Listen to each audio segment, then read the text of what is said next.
અને દેતી અઢળો કદાન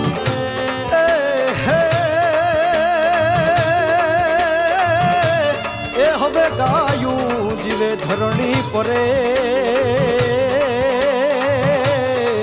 હે જીરે જો સર્વ કરે સન્માન. હસાવા તો હું તમને ઘણી વાર આવ્યો છું, પણ આજ આવ્યો છું હું તમને જગાડવા માટે. મનોરંજન તો મેં ઘણી વાર કરાવ્યું છે, પણ આજ તમારી પાસે આવ્યો છું મનોમંથન કરાવવા માટે. અને મનોમંથન છે મારી ને તમારી, આપણી ગાવડીઓ માટે.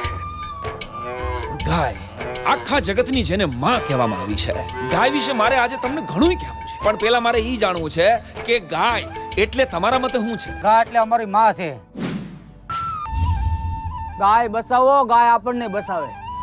ઋગ્વેદ ગાયના દૂધને અમૃત સમાન ગણે છે, તો યજુર્વેદના 5મા અધ્યાયના એક શ્લોકનો અર્થ એવો થાય છે, હે પૃથ્વી તમે વિપુલ અન્નવાળી અને જાતવાન ગાયોવાળી બનો. તો સામવેદના અરણ્યકાંડના 10મા મંત્રનો એવો સરસ મજાનો અર્થ છે કે જે તેજ તત્વ ગાયોમાં છે, હે પરમેશ્વર એ તેજ તત્વથી અમે સંપન્ન થઈએ.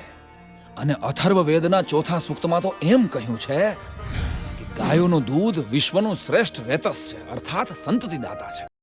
અને મારા જ શબ્દોમાં કહેવા બેહું તો ગૌરસ ગૌ પદ ગૌ ધણે ગહેકતી ગાયો ખરી સંપત્તિ ગૌમૂત્રે ગંગા વસે અને દૂધે આવી વસ્યા સરસ્વતી. ગૌ દર્શનથી સંકટો સૌ ટળે,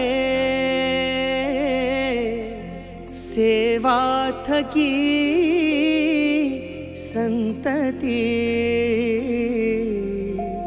સાઈ કે ગૌ ભક્તિ જો ફળી શકે, વિશ્વે નહીં આપતે, વિશ્વે નહીં આપતે. ગૌ ભક્તિ અને ગૌ વંદના એ તો ભારતની સંસ્કૃતિ છે, અને ભારતની સંસ્કૃતિને જોડતો સેતુ છે. તમે કાશ્મીરથી કન્યાકુમારી સુધી નજર કરો કે કચ્છના રણથી બંગાળની ખાડી સુધી નજર કરો, અનેક ભાષા ધર્મ અને જાતિમાં વિસ્તરેલી આ જુદી જુદી કોમની પ્રજાઓ જો માં તરીકે કોઈ એકમાત્ર પ્રાણીને પૂજતી હોય તો એકમાત્ર આપણી ગાયને પૂજે છે. આનો સીધો અર્થ એમ થાય કે ગાય એ સમગ્ર ભારતની અહિંસા, એકતા અને અખંડિતતાનો અરીસો છે. બે જણા વચ્ચે બટાજટી બોલે, ઝઘડો થાય, અને એમાં એક જણો હાથ જોડીને કહી દે કે હું તારી ગાય, ભાઈ સાહેબ મને માફ કરી દે. એટલે આ શબ્દો ઉપર કોઈ પણ માણસ સામેવાળાને માફ કરી દે. ગાય માટે હથિયાર છોડી દેવાની વાત તો વર્ષો જૂની છે. હજારો વર્ષો પહેલા આપણા દેશમાં જ્યારે હિન્દુ રાજાઓ પર મોગલોના આક્રમણ થતા અને મોગલોને ખબર પડે, દુશ્મનોને ખબર પડે કે હિન્દુ રાજાઓને હરાવી નહીં શકાય, ત્યારે એ પોતાના સૈન્યની આગળ ગાયો મૂકી દેતા હતા. અને એ ગાયોને જોઈ હિન્દુ રાજાઓએ હથિયાર હેઠા મૂકી દીધાની વાત છે. તો મારો કહેવાનો અર્થ એ છે કે હું તારી ગાય એમ કે એને આપણે માફ કરી દઈએ છીએ, ગાયના નામ ઉપર હથિયાર હેઠા મૂકી દઈએ. અને મારા વાલા, આજ ગાયને કેમ માફ નથી કરતા? ગાયની હિંસા કરનારા અને ગૌ રક્ષા માટે બેદરકારી દાખવનારી તમામ પ્રજા માટે મારો આ સવાલ છે કે આપણે ગાયને કેમ માફ નથી કરતા? ગાવઃ રક્ષંતિ રક્ષતઃ, ગાયનું જે રક્ષણ કરે, ગાય એનું રક્ષણ કરે. ગાય છે કે ગાવઃ વિશ્વસ્ય માતરઃ, અર્થાત ગાય સમગ્ર વિશ્વની જનતા છે. સાહેબ, પદ્મ પુરાણનો મને એક ગમતો શ્લોક છે. ગાવો મમાગ્રતો નિત્યમ ગાવઃ પુષ્ટતે વચ ગાવશ્ચ સર્વગાત્રેષુ ગવા મધ્યે વસામ્યહમ. પદ્મ પુરાણનો સૃષ્ટિ ખંડ સાક્ષી પૂરે છે. મારી આગળ પણ ગાયો રહે, મારી પાછળ પણ ગાયો રહે, મારું સંપૂર્ણ શરીર ગાયોમાં વ્યાપ્ત હોય, હું સદાય ગાયોની વચ્ચે રહું અને ગાયો સદાય મારી વચ્ચે રહે. મહાભારતની એક વાત તો કદાચ બહુ ઓછાને ખબર હશે કે 5 પાંડવમાંથી સહદેવ એ ગૌ વિજ્ઞાનના બહુ સમર્થ પંડિત હતા. અરે અર્જુને તો ગૌ રક્ષા માટે યુદ્ધ કર્યું હતું. અરે ખુદ ભીમે તો એક ગાયને બચાવવા માટે સિંહની સાથે યુદ્ધ કર્યું હતું. અને યુધિષ્ઠિર પાસે તો 10,000 વર્ગની ગાયો હતી અને એક વર્ગમાં 8 લાખ ગાયો હતી. મહાભારતના વિરાટ પર્વમાં આનો ઉલ્લેખ છે અને મહાભારત તો ત્યાં સુધી કહે છે કે જે આંગણામાં જે ઘરમાં એક ગાય હોય ને એ ઘર કદી વાંજ્યું ન રહે. ગૌમૂત્ર કે જ્યાં શાસ્ત્રોના કથન પ્રમાણે ભાગીરથી ગંગા વસે છે. ગાયના દૂધમાંથી બનેલી છાશ પીવાથી આંતરડાના રોગોમાંથી મુક્તિ મળે છે. ગાયનું દહીં પાચનને લગતા તમામ રોગોનો નાશ કરે છે. અને ગાયનું ઘી, શું વાત કરું સાહેબ, દેશી ગાયનું ઘી કોલેસ્ટેરોલ ઘટાડે છે.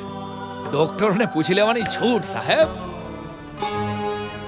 શાસ્ત્ર સંમત બધી જ વાતો હું તમને કહીશ ને એટલે તમે નહીં માનો, પણ આ જ વાત 20 વર્ષ પછી અમેરિકાની કોઈ ફલાણી યુનિવર્સિટી કે ન્યુઝીલેન્ડ કે જાપાનના કોઈ ઠીકણા સાયન્ટિસ્ટો સર્વે કરીને તમારી સામે રજૂ કરશે ને ત્યારે તમે બધાય માનશો.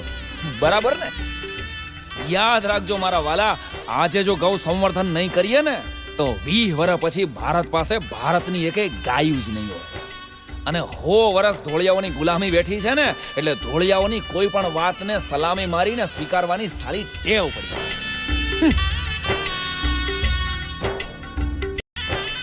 માફ કરજો મિત્રો, પણ મારે કહેવું પડે છે કે આપણો દેશ આઝાદ થયો છે પરંતુ માનસિકતા તો હજી ગુલામ જ રહી છે.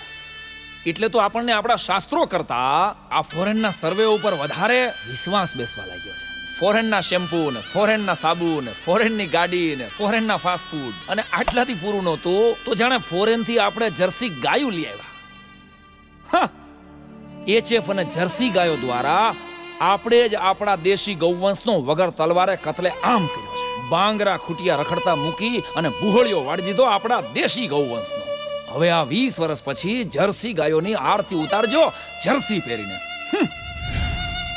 યાદ રાખજો મારા વાલા, આવતીકાલ ક્યારે આવતી જ નથી. એ જ્યારે પણ આવે છે ત્યારે આજ બનીને જ આવે છે. માટે હું તો આ ગુજરાત સરકાર વતી અને આ સમગ્ર પશુધન વિકાસ બોર્ડ વતી તમને ટકોર કરવા માટે આવ્યો છું કે ગૌ રક્ષા માટે, ગૌ સંવર્ધન માટે અને ગૌ વિજ્ઞાન માટે જો આજે નહીં જાગો ને તો પછી બહુ મોડું થઈ ગયું.